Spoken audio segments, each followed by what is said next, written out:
Hello everyone and welcome back to my channel. If you're new here, hi, how are you? If you're coming back, thank you so much for coming back. So today I kind of realized that I don't really have a video explaining how I knew I was non-binary on this channel. I kind of touched on it a little bit in this coming out video, which I believe is the second video on my channel ever, but I was also coming out as asexual in that video as well, so I feel like I probably could have gone a little bit more in depth about it. That's what I'm doing today. So let me explain to you how I knew I'm non-binary to potentially help you if you are questioning whether or not you're non-binary. So I really don't want to start off with like the whole cliche of I always knew that I was different. I always knew that I was non-binary, but I kind of always did. I didn't necessarily have the language for it when I was little, but I do remember distinctly seeing how boys got treated and how girls got treated, and I didn't want to be treated like either of those, which I still don't want to be treated like either of those. Oh my fucking god. But yeah, it was very much a conscious thing of when I was younger, knowing that I really didn't fit in with either of those two categories that I'd been taught. I actually grew up in the Church of Jesus Christ of Latter-day Saints. For those of you who don't know what that is, mainstream people call it Mormonism, and it's a very, very gendered religion. It's a very, very high demand religion. It's very based in gender roles and parent families, one being a man, one being a woman, and there are very strict things of what either of those genders can do. And so growing up in that and being taught that even my soul had a gender always felt very uncomfortable. I think one of the best analogies I ever heard and really did help describe the feeling that I had when I was younger was my insides just felt kind of itchy whenever anyone would call me a little girl, or when I was starting to get a little bit older, a young woman. It just felt so wrong and so not who I am at all that it was just really disheartening. And going into kind of some specific things that I distinctly remember when I was younger, certain things like asking my mom why God had made me a girl, why couldn't I have been born a boy, why wasn't I a boy? Again, I didn't have the language to not really be like, oh, I don't want to be either, but if I had to be one, I would rather be a boy, which is still kind of true. I would never really want to be either, but if I had to choose one, I would rather be a man. Another really big thing for me was wearing a shirt. Actually, it took my mom a very long time to actually get me to wear shirts a lot around the house. I hated it. I distinctly also remember when I started growing my chest and was uncomfortable with them, my mom would make me put on a bra, and I hated that feeling as well. It always just felt very restricting to me, and I didn't understand why this was really happening to my body. I mean, I understood why it was happening to my body, but it was still just that itchy feeling inside of like, what the fuck is going on, and I hate what's going on. And that feeling of hating what was going on with my body continued and still continues to this day, which is why I'm hoping to actually get my consultation for top surgery this year.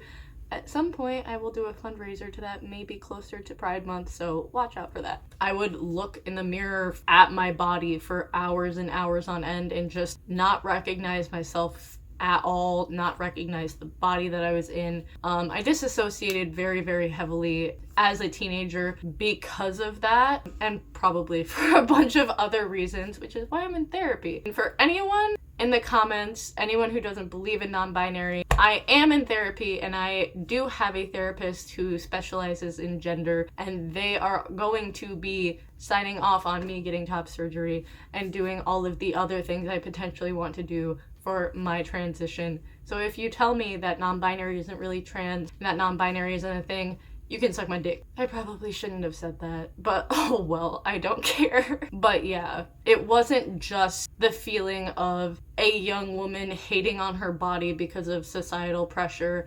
It was very much an internal, the dysphoria of my body is not looking how I am inside, and it is genuinely causing me distress. Which is why having language like non-binary, dysphoria, any other trans label is so important, so that you can understand what's going on.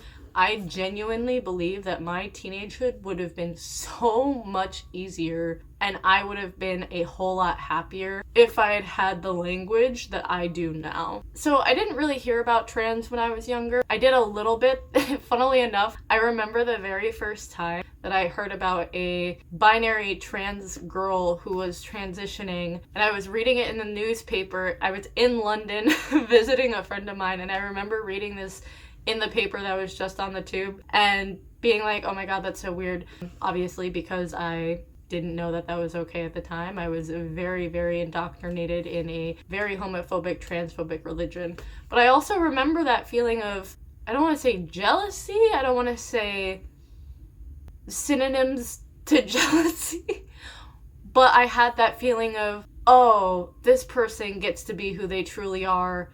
I wish I could do that. And that was very much a thing that I dealt with a lot as a younger person. So I'd heard about being trans before a little bit, but again, I very much had internalized homophobia, transphobia. I did have that tiny feeling of curiosity, a little feeling of, oh, I shouldn't look into that because that's sinful and that kind of thing. But it really wasn't until I was like 18 when I met the person who literally changed my whole life. My best friend, who at the time identified as non-binary, and I didn't really know what that was. I was like, hey, what?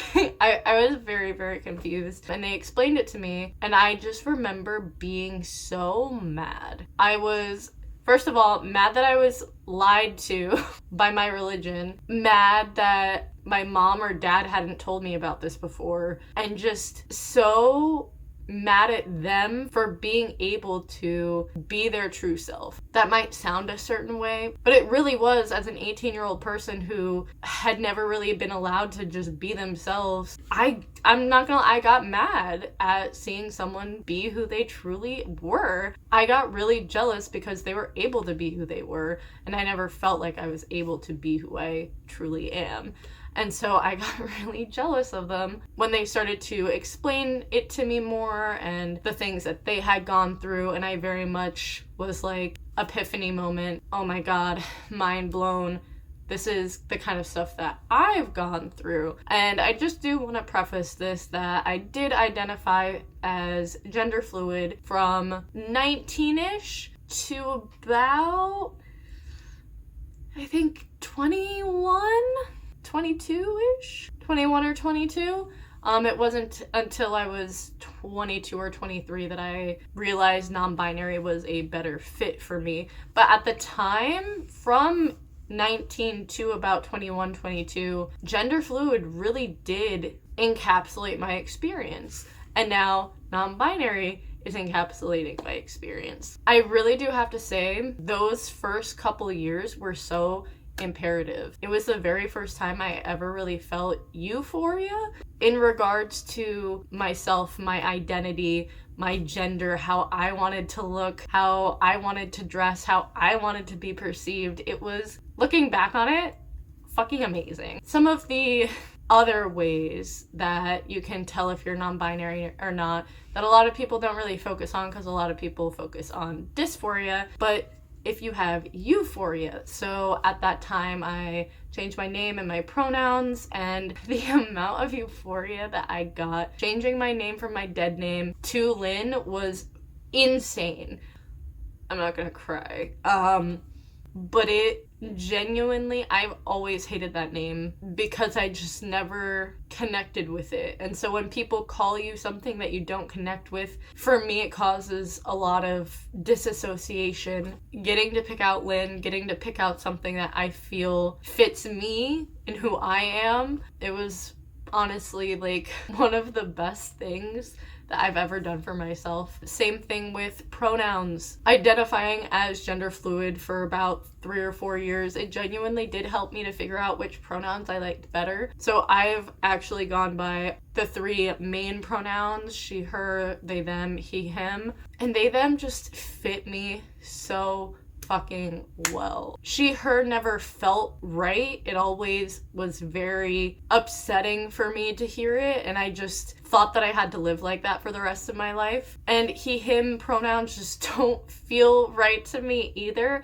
Like, when I hear both pronouns, I get like a little pit in my stomach, and it just is like, that just isn't right. But when I hear they, them, I'm just like, oh my God. And again, I know people are probably gonna be like, bitch, you're just trying to be a little snowflake. When you do hear the right pronouns for the first time, it's such a relief. And when you find something that genuinely feels like you, it's such a relief. And I don't feel like a lot of cis people like realize that a lot of the time. So those two things were really, really big for me. I do genuinely have to thank, strangely enough, my former shift leader at Chick-fil-A. Yes, you can cancel me for working at Chick-fil-A. I was 19. I'm so sorry. I needed the money, but I also stole from them a lot of like chicken nuggets and fries because the cook thought I was cute, and like, you know, I got free food. But it really, surprisingly, I'll never forget this man, because at least at the Chick-fil-A I was working at, we couldn't have dyed hair. And I had left to go to college, and I dyed my hair blue, and I came back, and I didn't think I was gonna get rehired because of the blue in my hair, because I always knew like, oh, if you have unnatural hair, they're not gonna hire you back. But I got hired back, and it was literally just thanks to this one amazing shift leader who literally was the first person to call me Lynn outside of my friend group, was the first person to give me like a little Lynn name tag, started using my pronouns, and I was just in awe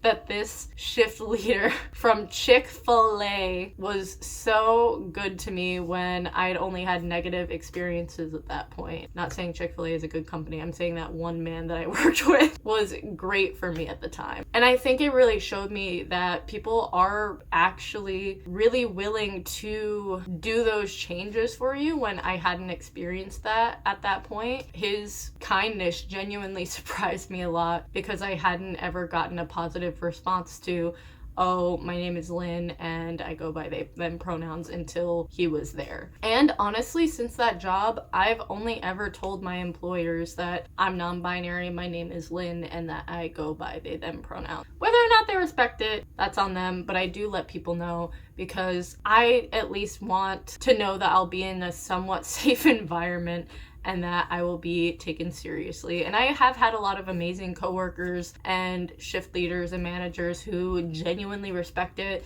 call me by my name, are good about pronouns and everything. And it's so nice to know that there are people out there who do respect non-binary genders. Here I am, like 7, 8-ish years later, being a non-binary person. I'm not gonna lie, being non-binary has been the best thing that has ever happened to me. Getting to express myself and how I am and explore my gender is just amazing, and it is stagnant now, and that's why I consider myself non-binary. But if it ever changes again, that's perfectly fine too. Gender is a spectrum and a ball of space out above the spectrum. Like, it's everything, it's everywhere.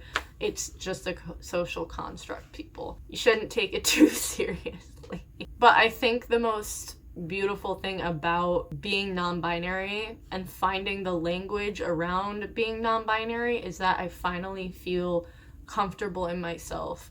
There was always something there, not conventional beauty standards for women and all the shit that conservative people say is actually wrong with non-binary people instead of them actually being non-binary. It's actually been the words non-binary and being able to change my name, change my pronouns, that has made me comfortable, and living with people who respect who I am and treat me accordingly, that has made all of the difference in the whole world. So yeah, that's how I knew I was non-binary. Literally, it just boils down to when I actually finally found the language of non-binary, I connected with it. I was like, I've had these experiences that this word describes, and honestly, I've always been non-binary. Even since I was a little kid, I just didn't have the words to go with it, but now I do. And it's the most amazing thing. Thank you so much for watching this video. Let me know in the comments down below how you knew that you were non-binary. I love reading your stories. I love reading your comments, so be sure to leave a comment. Also, be sure to like this video and to subscribe. I see all of you who don't subscribe. It's like 78% of you that watch my videos and do not subscribe, so click that button down below. Thank you so much, and I'll see you in the next video. Bye.